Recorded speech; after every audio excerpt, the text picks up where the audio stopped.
Dingdong Dantes pinatawag sa Senado nakipagdebate kay Jenggoy Estrada, panuurin po natin. Of our industry even further, Mr. Chair. However, we need to start by lifting each other up because we believe that we all share a common destination. Inter-Guild Alliance, alright. Po kasi actor nung height ng pandemic. Mukhang bumilib si Senator Jenggoy Estrada sa mga banat nito sa Kamara ng Senado, panuurin po natin. Of actors na kami nag-uusap. May mga common beliefs kami, may mga common aspirations. And in that moment, sabi namin, sige, bakit hindi natin itaguyod itong grupo na to for our community who are really very active presently.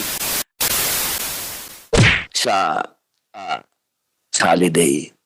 Yun lamang po, maraming salamat po ang aming mahal na Pangulo. Thank you, Senator Robin Hood. Anybody who wishes to make an opening statement? Mr. Dingdong Dantes. Magandang umaga po, Chairman Estrada and the esteemed members of the committee, Senator Padilla, mga kasamahan sa industriya, magandang umaga po. Ako po si Dong Dantes, kasama ko po si Isa Calzado, kumakatawan sa Actor, League of Filipino Actors, isa pong SEC-registered na organisasyon na binubuo ng 150 active members na kasalukuyan pong nagtatrabaho sa larangan ng pelikula, telebisyon, entablado at digital media. Gusto po namin magpasalamat na umabot na tayo ng ganito. Ganito po kalayo sa panukalang ito. Patunay po na talaga kapag tayo nagkakaisa, makabuluhang mga layunin ang nasasagawa. We come here today with a focused sentiment. We acknowledge the interrelated roles that each critical sector in the industry assumes. The ultimate objective is neither personal nor selfish as we stand to maximize artist productivity and overall welfare of the workers across the board. That way, from a social and economic standpoint, lahat po ng mga industry participants, including workers, artists, and employer producers, stand to gain much to the satisfaction of our nation as a whole. Mga kasamahan po, as co-creators in the art of storytelling, we passionately reiterate our call for the implementation of effective and responsive labor laws and regulations. Ito pang mga measures nito are essential to ensure not only optimal performance but also to safeguard the physical and mental well-being of our dedicated workforce. The timely laws we endorse encompass contractual reliability, rationalized wages and benefits, work hazard prevention, thoughtful consideration of the work environment, and reasonable limitations po sa working hours. We have submitted po our detailed position paper, but please allow me to run down the salient points for the purpose of the discussion. Una po, regarding working hours and rest period, we stand united in advocating for the regulated working hours, supporting an 8 to 12-hour work period exclusive po of meal breaks, and a maximum allowable working day of 16 hours. This aligns with the Inter-Guild Alliance's proposal and excludes minors and seniors who must adhere to specific limitations. Pangalawa po, on rest periods, we concur with the proposed 10 to 12-hour rest period with a minimum of 10 hours for lock-in shoots as determined by the Tripartite Council. Thirdly, we are thankful for the strengthened inclusion of the OSH or Occupational Safety Health requirements and the need for OSH officers on set ensuring a healthy working environment. And fourthly, Actor places a strong emphasis on mitigating sexual harassment within our industry by formalizing measures in contracts to respect actors' boundaries. This includes the establishment of intimacy coordinators, strict reporting mechanisms, and clear contractual language. We also propose the creation of an easily accessible help desk to assist industry workers in addressing such issues and support the inclusion of a penal provision to enhance accountability. And lastly po, we champion performers' rights to fair remuneration, and we fully support the establishment of a tripartite council as outlined in the existing bills. This council, we believe, is pivotal in fostering collaboration and ensuring the overall well-being of workers in the industry. It also provides a platform for industry stakeholders, including workers, producers, and even government representatives to collectively address the very peculiar safety concerns, labor conditions, and industry standards.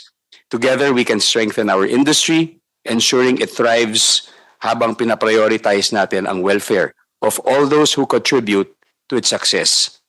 Bilang pong worker artist, wholeheartedly po, united po kami in the goal to raise the quality of our industry even further, Mr. Chair. However, we need to start by lifting each other up because we believe that we all share a common destination. And with the success of the entertainment industry in mind po, we highlight the value of establishing the right standards and safeguards to govern it. And by that, we expect the delivery of captivating performances that breathe life into the stories we tell. Because in the long run po, we can also expect sustainability and growth in the industry that makes ours truly world-class. Kaya panghuli, it is our hope for us to strike a harmonious balance between creative output and the well-being of all the performers for the growth and success of the industry and our nation's awareness. Actor po and all our stakeholders are very grateful, Mr. Chair, Mr. Senator, and honored for the opportunity to be heard in the process of developing these bills. We pledge our commitment and assistance in seeing that these bills are enacted into the Eddie Garcia law. The Eddie Garcia law would not just ensure safety in the workplace, but confer to all workers in front and behind the cameras a dignity fitting to the industry we serve, the industry where Eddie Garcia spent most of his life. Maraming salamat po. Thank you, Mr. Dingdong Dantes. Anybody else who wishes to give their opening statements? Yes, please identify yourself. Patricia Lapus of? Hello, I'm Ana Patricia Lapus of Interguild Alliance. Interguild Alliance, all right. Okay. Good morning, everyone. Good morning, Chair. The Interguild Alliance is a private sector community-based network of 14 guilds and organizations that represent professional workers in the film, TV, and advertising industries. Can you please list down what are these 14 guilds under your organization? Included in the 14 guilds present here today are Actor. We have the Directors Guild of the Philippines, or DGPI.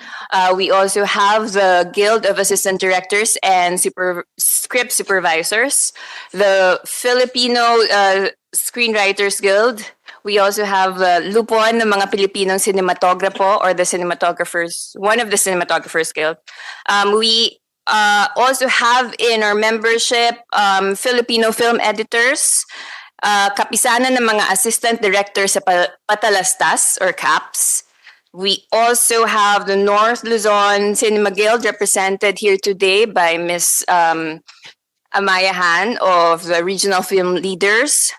Also present here today is the Production Designer Circle of the Philippines, or PD Circle, the Philippine Independent Producers Group, Soundspeed Philippines, and Association of Filipino Stuntmen. Is your organization registered with the SEC? Yes, sir. BIR and SEC. Continue. Thank you, Chair. The film and television industries deserve the attention as they comprise a cultural force that has contributed much to nation building and activated the economy through employment and income generation. We laud the focus of the Senate in giving these industries the support for the current bills aimed to further enhance, protect, and professionalize them. As the Senate prepares to consolidate several bills upgrading the working conditions and safety standards of the audiovisual industries, we thank you for joining the IGA to participate in these discussions. We'll summarize our three key elements for the bills presented here today. Our position is as follows. Firstly, we suggest a 16-hour maximum time frame. This means from first man on set to the last man. Pakiulit. Your last statement? We suggest a 16-hour maximum time frame from the first man on set to the last man on set. I think we believe it must be noted that it usually takes a minimum of 2 hours to settle into the location, another 2 hours for meal breaks, and another hour maybe to dismantle everything. So that's roughly 5 to 6 hours where the camera isn't even running. Including the ingress and egress? Including? Yes, sir. Yes, Chair. Secondly, we suggest a 10-hour minimum turnaround time, meaning from taillights or the last man offset to the first call of the next shooting date. And lastly, we also suggest an overtime pay takes effect after 14 hours. It must, however, be noted that personal contracts, negotiations, and other legal agreements of above-the-line film workers with respect to their with their respective productions be honored and respected. In line with this, we also request for the inclusion of IGA representation in the technical working group or tripartite groupings. It is a struggling moment for the industry, but we believe that we can help shape a good future together. Thank you, Chair. All right, thank you. Thank you. Anybody else who is chairman of the FDCP, Mr. Tirso Cruz III? Yes, good morning, Chair, Honorable Jinggoy Ercito Estrada. Of course, I also would like to recognize Senator Robin Hood Carino Padilla. Anyway, this will be short. As chairman of the FDCP holds that it is very timely and relevant that the government puts a premium on protecting the safety and welfare of the workers in the film industry. But it is also equally important to give focus on the capacity and limitation of our protecting workers' welfare. At the same time, we are also concerned about sustaining production, giving the producers enough, giving them the opportunity to sustain production on an industrial scale. Therefore, at the same time, we are concerned about having enough time for the directors to do the work well, to have enough time, to have enough shooting hours in the shooting day to do their work well. So all of this, and then of course, finally, the fourth interest is the public. The most important interest is the public's right to good output from the film industry, the film and television industries. So we're all here for. We are in support of workers' rights, a sustainable, productive industry, good quality filmmaking and television making and all of this media making, content making. So it is in that regard that we are the Directors Guild as members of the as a member of the Interguild Alliance. We are in support with the position of the Interguild Alliance. But I would also like to add some things that were probably not mentioned. But I will just summarize everything quickly. No? So the Directors Guild, we are in support of the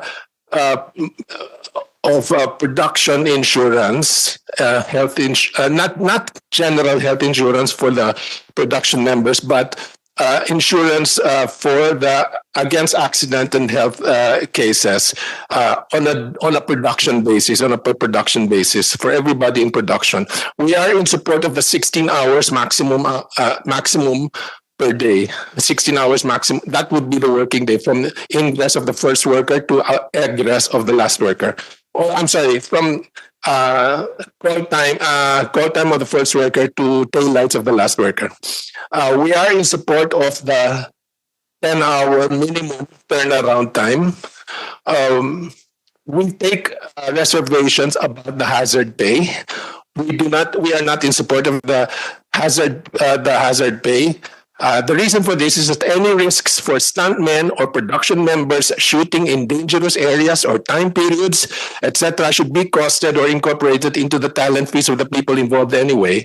And in the production insurance policies against death and accidents taken out on the production members, they're already they should be, people should be insured. Therefore, we are in support of the production insurance anyway. Because of these additional production expenses, DGPI does not support additional hazard pay for anybody. On the nighttime differential, DGPI does not support this nighttime differential. The night scenes are sometimes bunched together into one shooting day that just happens to be scheduled at night.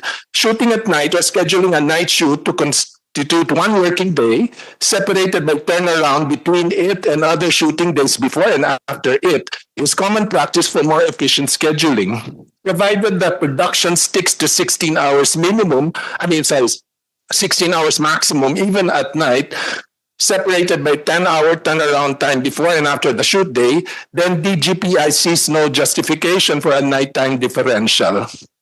Regarding overtime pay, the DGPI is in support of overtime pay beyond 14 hours, beyond the 14th hour of work. And however, we are concerned, we are really more in support of the overtime pay for all below the line workers rather than above the line workers. Because it is the below the line workers who need the overtime. The above the line workers are usually packaged, rated anyway, and it's kind of tricky to. But if we have to go there, our position is we leave the percentages of overtime, percentages of the hourly rate, that whole discussion. We leave that to further discussions in the TWG or in the tripartite council. But we really are in support of overtime for below the line workers. So that's I would end it at that point, and look forward to participating in more discussions on this. Thank you very much, Your Honors. Thank you, Direct. Anybody else? Mr. Manny Morf, meron pa? The producer side, wala. Producer side? I think they already submitted their position paper, no? Anyway, Mr. Manny Morfe, the Director General of the correction po, Film Academy. IC pa lang po. Okay. Moreno Magandang umaga po sa lahat. Film Academy. Senator Sir Estrada and Senator Padilla.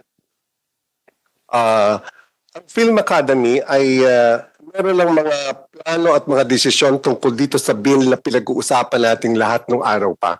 Kaya I'm speaking on behalf of the Film Academy as what we have planned years ago, even during the time of Leo Martinez.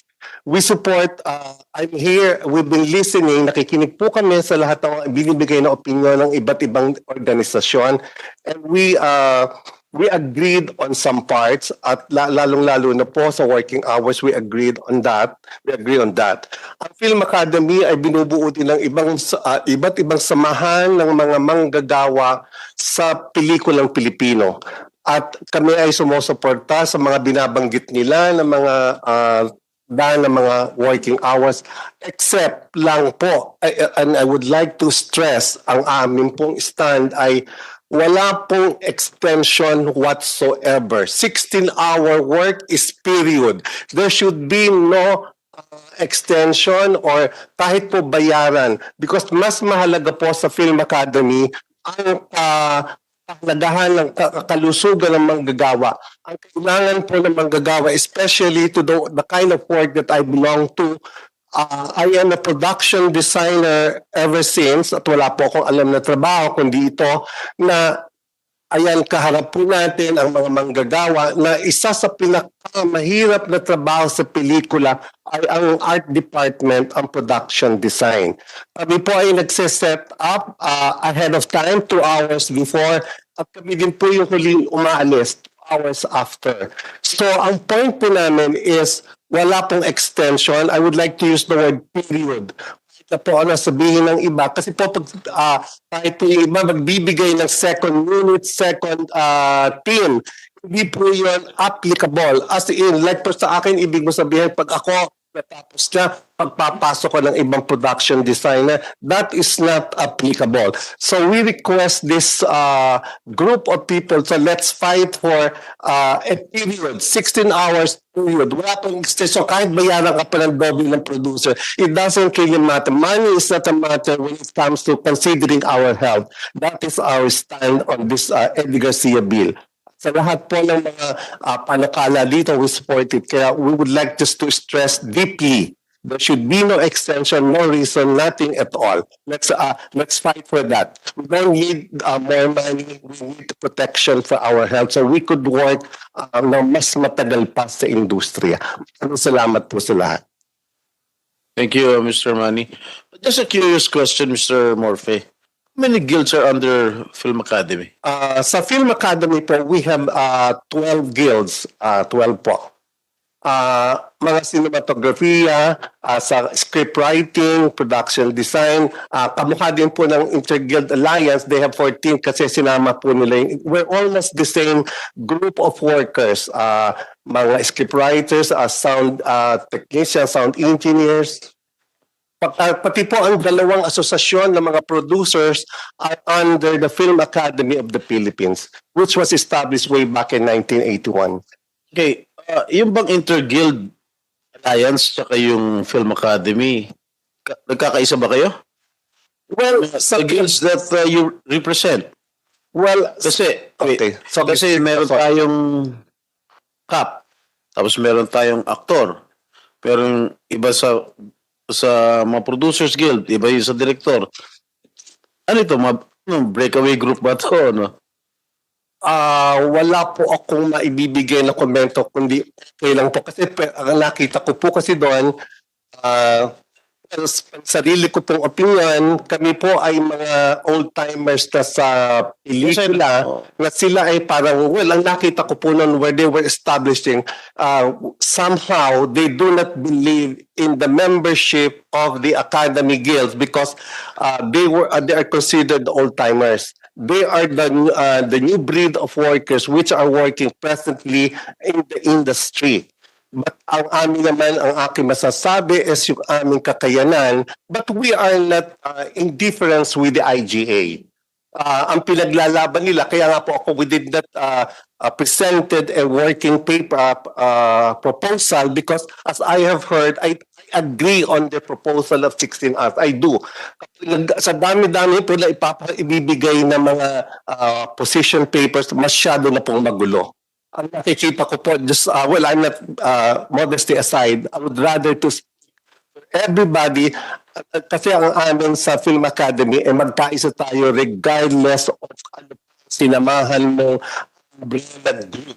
Importante po, kaisa. Kasi pag hindi po tayo nagkaisa mga kababayan ko, mga taga-pelikula, kahit na 10 senador ang mag-usap-usap, hindi po tayo makakabuo ng kahit na isang alituntunin para sa industriya.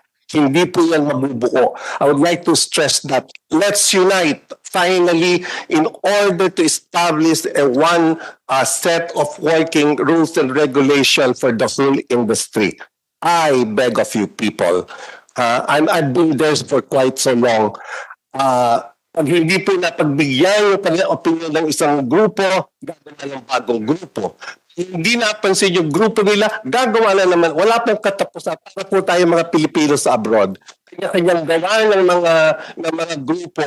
Ay, nako, ito po, kahit ng Silinyo, we're working on a unification of all the stakeholders in the movie industry.